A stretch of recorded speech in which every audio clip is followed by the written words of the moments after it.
Meta Business Suite tutorial. Hi everyone, in today's video I'll give you a quick tour of Meta Business Suite.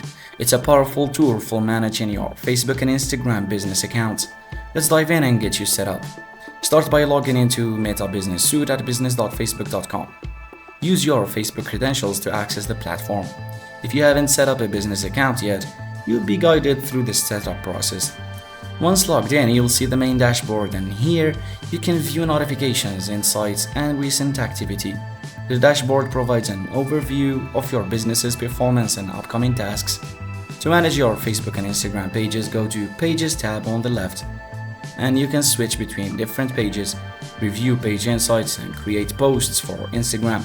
Link your account through the Account section to manage it directly from Meta Business Suite. To create a new post, click on Create Post or Create Ad. You can add text, images, or videos and schedule your post to go live at a specific time. This feature helps you maintain a consistent posting schedule, as you can schedule a lot of posts at the same time. Use the Insights tab to analyze your page's performance.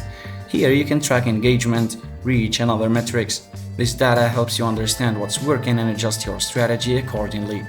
And that's a quick overview of Meta Business Suite. It's a comprehensive tool to streamline your social media management. For more tips and in-depth guides, check the description below. Thanks for watching.